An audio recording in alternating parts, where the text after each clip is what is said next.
padroeira de um povo a lutar, a gente mineira te quer exaltar.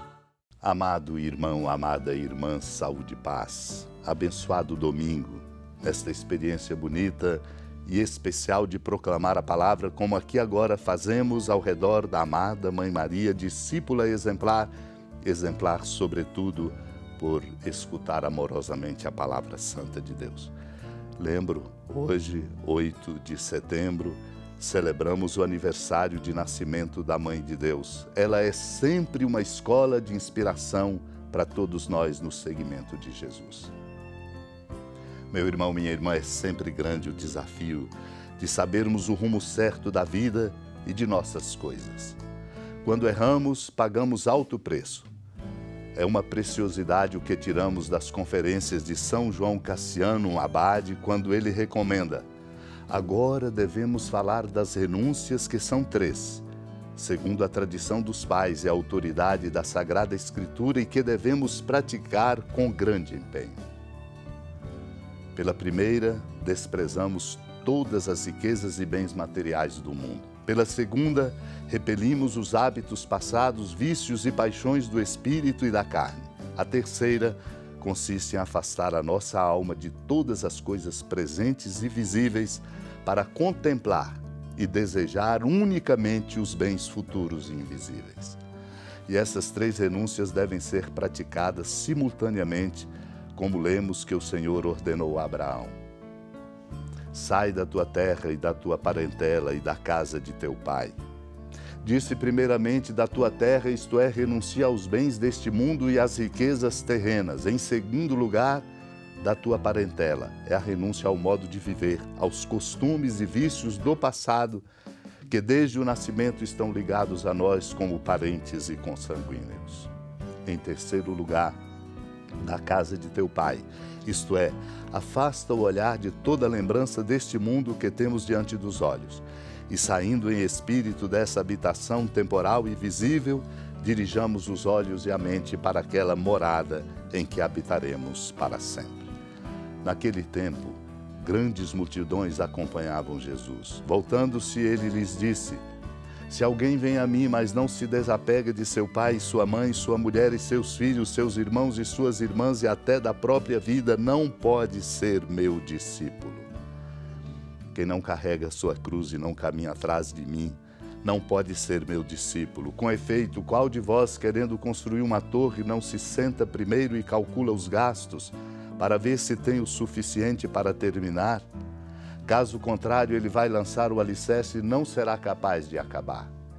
E todos os que virem isso começarão a caçoar, dizendo: este homem começou a construir e não foi capaz de acabar.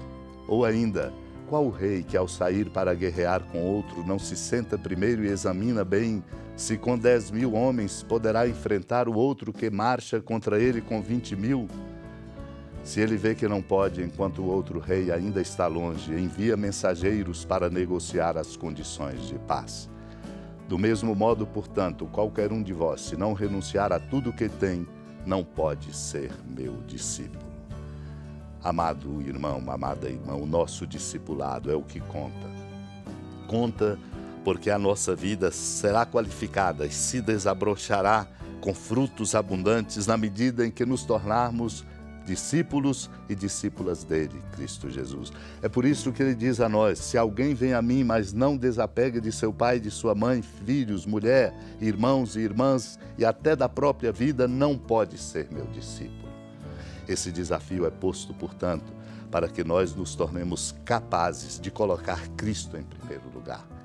E colocar Cristo em primeiro lugar é ouvir a sua palavra e nos deixar interpelar por ela, para que ela nos eduque e faça brotar dentro de nós o que só a palavra de Deus pode, uma sabedoria para conduzirmos a nossa vida.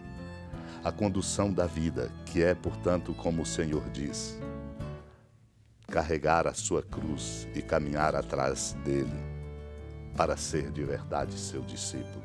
Isto é, tomar a sua vida, a cruz é a própria vida, tomar a própria vida e construí-la como dom, e seguindo a dinâmica dele, da sua vida, do seu jeito de ser.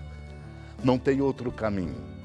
Não tem outro caminho para abrirmos um horizonte novo para a humanidade, para a vida de cada um de nós.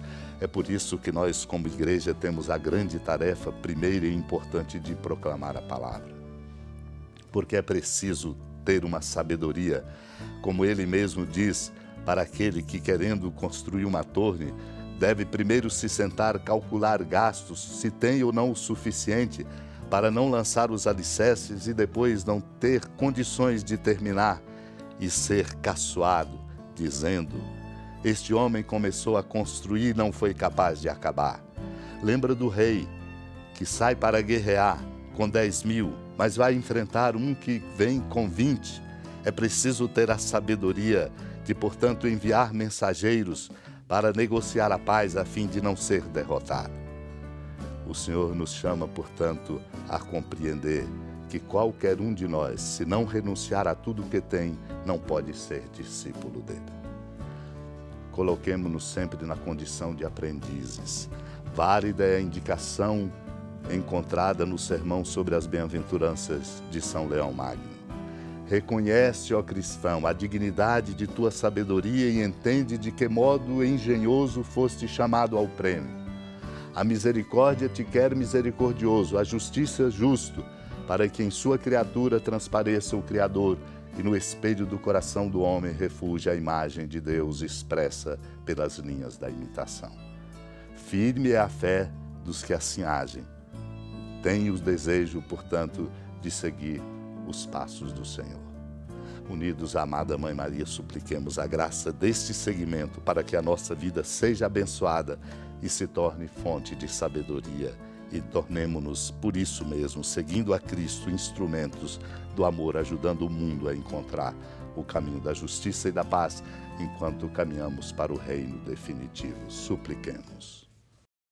Senhora da piedade, Mãe Virgem do Cristo Deus. Lembrai-vos, ó piedosíssima Virgem Maria, que nunca se ouviu dizer que alguém daqueles que, tendo recorrido à vossa proteção, implorado a vossa assistência e reclamado o vosso socorro, tenha sido por vós desamparado.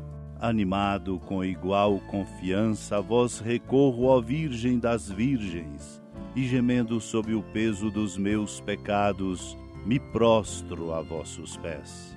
Não desprezeis as minhas súplicas, ó Mãe do Verbo encarnado, mas dignai-vos de as ouvir propícia e de me alcançar o que vos peço. Amém. Feliz padroeira de um povo a lutar, a gente mineira te quer exaltar,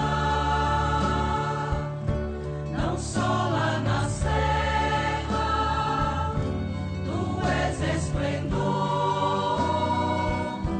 de toda esta terra, também és fulgor. Amado irmão, amada irmã, com alegria do Santuário Basílica da Padroeira do Estado de Minas Gerais, a Senhora da Piedade, que da sua casa de clemência e bondade nos acompanhe e nos abençoa do alto da serra, magnífica arquitetura divina, a bênção de Deus, amor misericordioso. Pai, Filho e Espírito Santo desça sobre sua família, proteja sua casa, sustente sua vida, fecunde o caminho missionário de nossa igreja, nos encha de sabedoria e permaneça conosco para sempre. Amém. Feliz padroeira